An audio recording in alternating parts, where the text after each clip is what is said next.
Attention! Les informations présentées dans cette vidéo pourraient offenser certaines personnes n'ayant pas le sens critique. Salut les amis, je m'excuse pour le retard, mais comme vous le savez je n'ai pas une équipe et je travaille solo. Donc traduire des vidéos et du matériel demande beaucoup d'efforts et de temps. Et surtout de la patience. Aujourd'hui on parlera de beaucoup de choses sur les acteurs du film et leurs références idéologiques. Et les opinions de certains artistes de tous les courants politiques, qu'ils soient de droite ou de gauche ou pas. Et les témoignages de certains spectateurs qui ont vu ce film parmi beaucoup d'autres choses.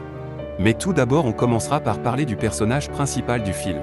Est-il vraiment un agent spécial ou est-il un véritable acteur dans la vraie vie? Tim Ballard est représenté par WM, l'une des plus grandes agences de talent au monde. WM est une filiale d'Endeavour. Cela signifie-t-il que Ballard est un acteur certifié?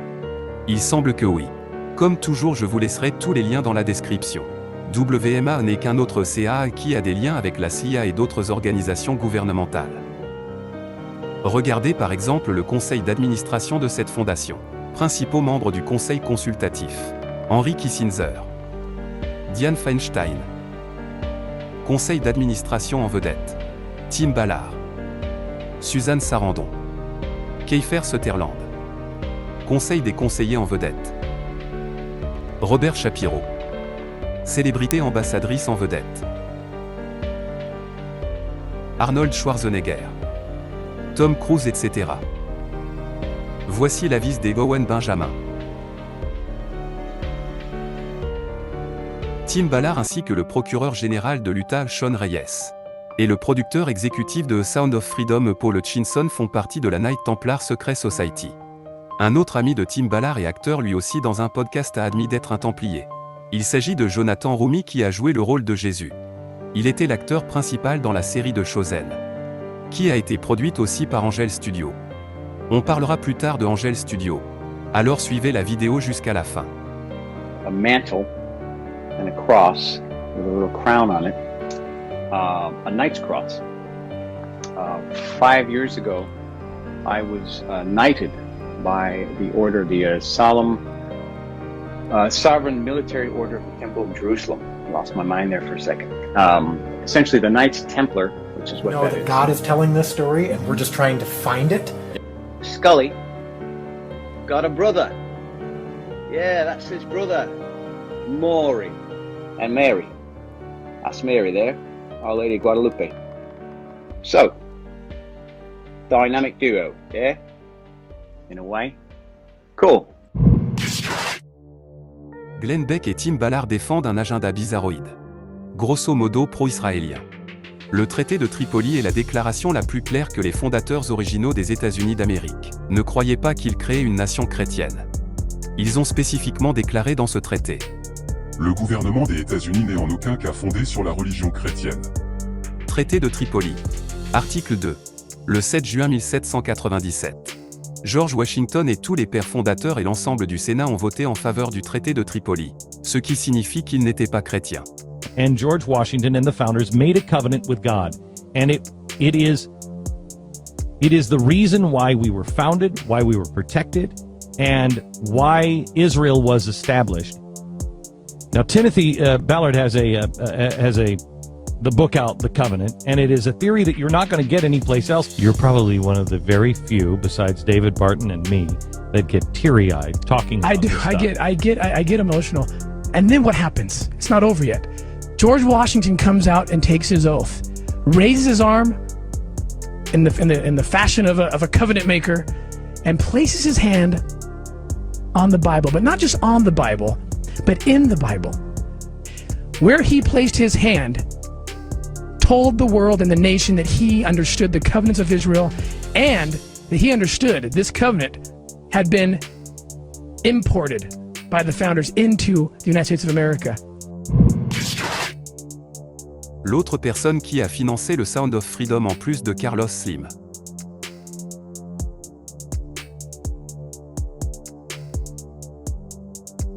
C'est John Paul de Joria. John Paul a signé The Giving Pledge de Bill Gates et Warren Buffett. Vous trouverez comme toujours la source dans la description. De Joria a également travaillé avec Nelson Mandela et l'organisation Food for Africa en Afrique du Sud. Mandela était un pantin communiste mondialiste. Le garde du corps de sa femme l'a accusé d'avoir torturé des enfants de manière sadique. Un autre de la maison est Tony Robbins, un arnaqueur d'auto-amélioration. Sound of Freedom is a scam. Prove me wrong. It's a money-making scam. And these people, they use something so horrendous like human trafficking, and they exploit us, God's children, to fall for it. But then there's these contribution goals, and I had people share some of them. And there were a lot of really beautiful emotional goals they want to do for their family, want to do for the world. And one woman stood up and she was so emotional. And she said, you know, I have a dear friend whose child was trafficked. And she said that for 4 years, they went after this child trying to find it and worked with this organization. And they finally freed and found this child. And she said, I want to someday, I want to do something, you know, in this area. And I said, well, my experience is now is the right time, you know? So I said, how about this? I said, how much does it cost to save a child? And I think at that time she was talking about $2,500, $3,500.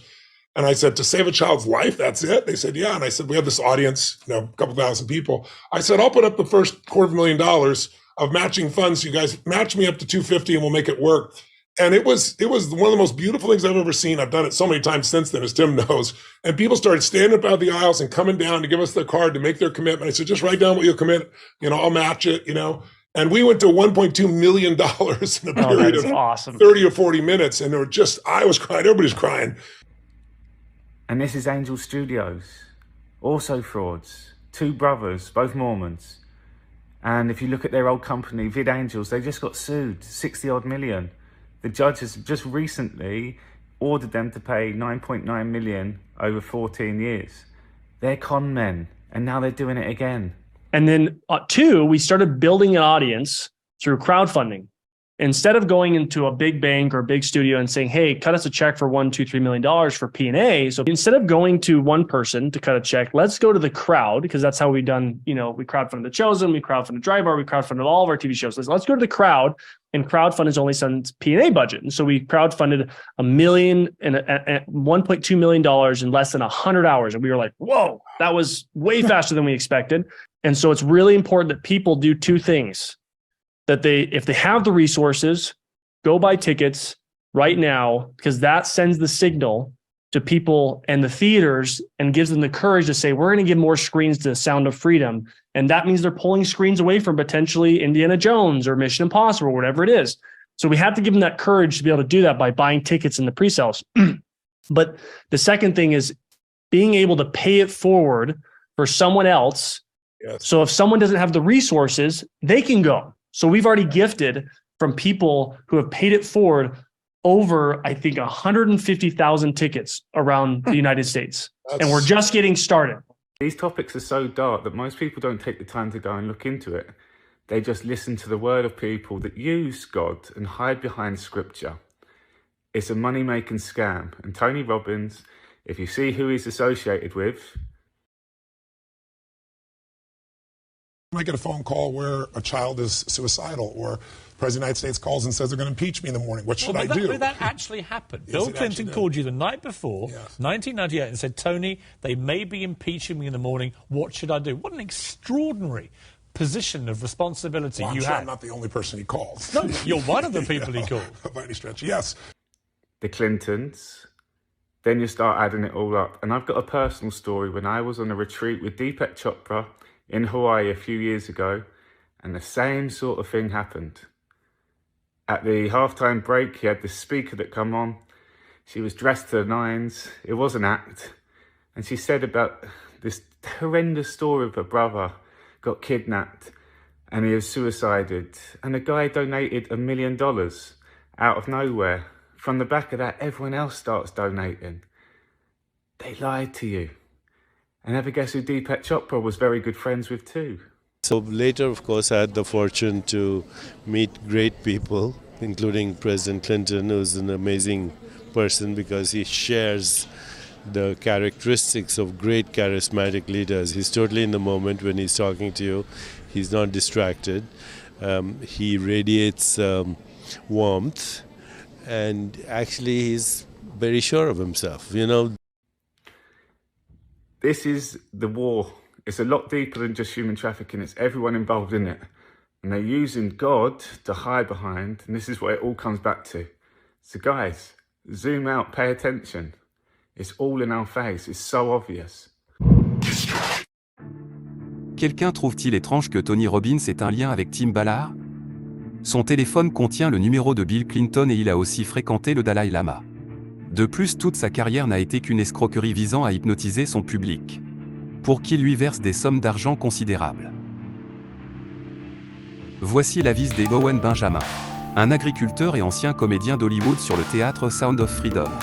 Il nous dévoile quelques informations sur l'acteur Jim Caviezel, et nous dit qu'il faut rester dans la réalité de ce que l'on peut vérifier. What I've noticed is the left is defined by the opposite of what Trump is. So they create these characters that are so divisive that they can get the other side to be defined by a negative. Okay, I know this sounds a little rambly, but if you follow what I'm saying, it's actually profound. So Greta Thunberg, you know, you have these really thirsty environmentalists that just are so dying for somebody to say the truth about climate or whatever the fuck they're pushing. So they put forth this ridiculous character that the other side will hate.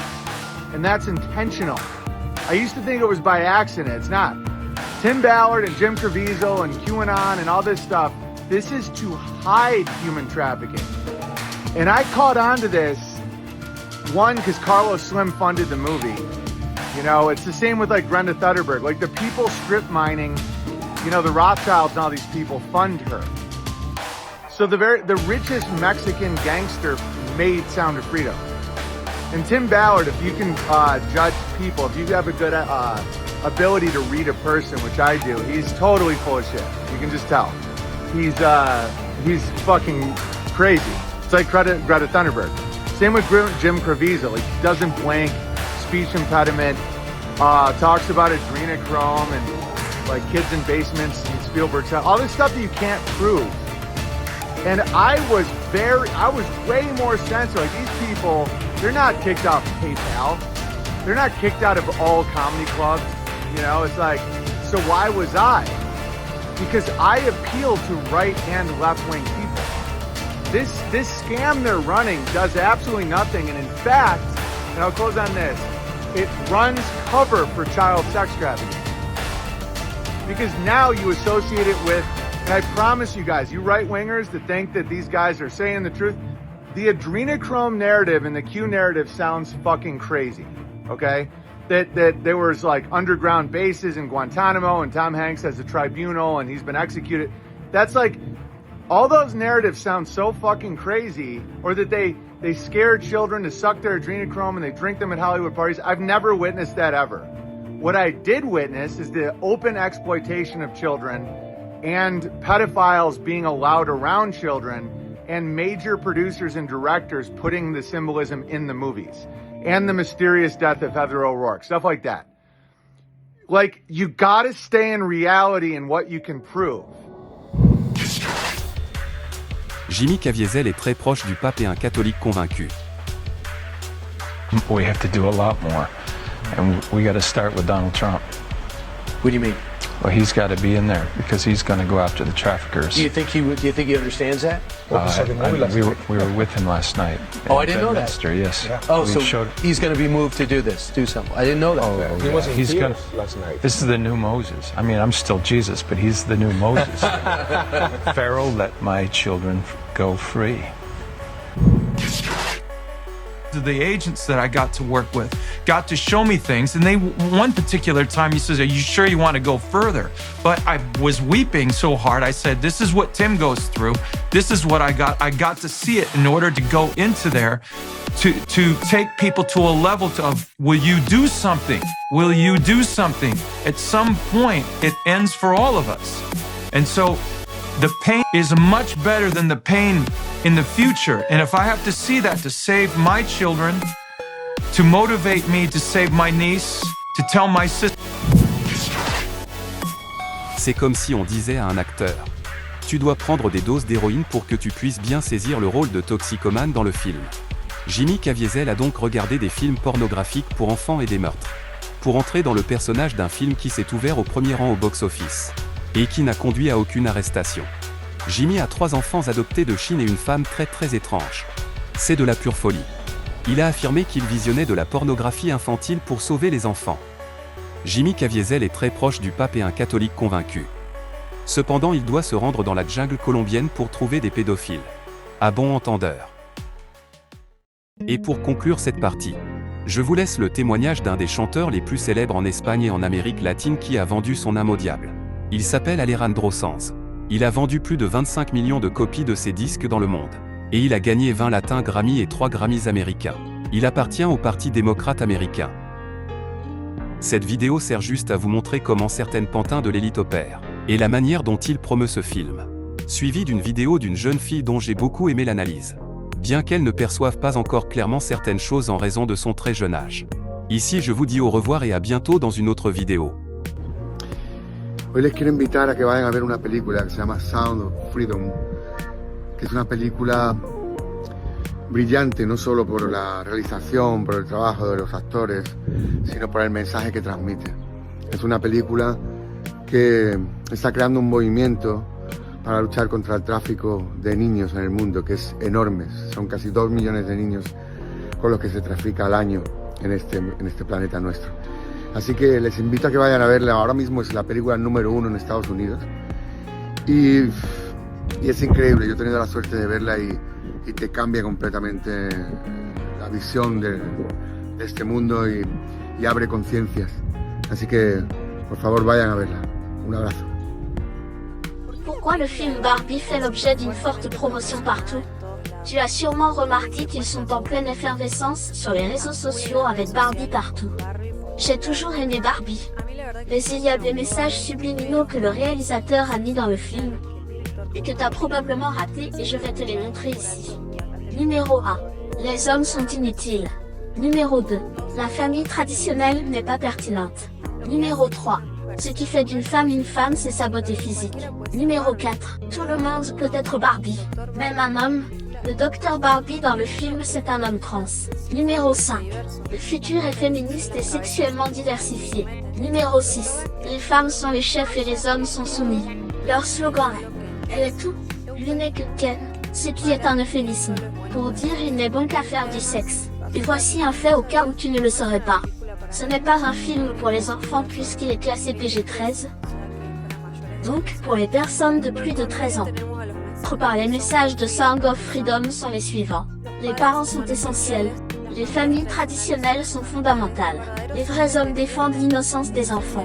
L'avenir dépend des hommes moraux et croyants, qui ont le courage de protéger leur propre foyer et les enfants qui grandissent sans ces valeurs. Et comme si cela ne suffisait pas, le slogan « Les enfants de Dieu ne sont pas à rendre ».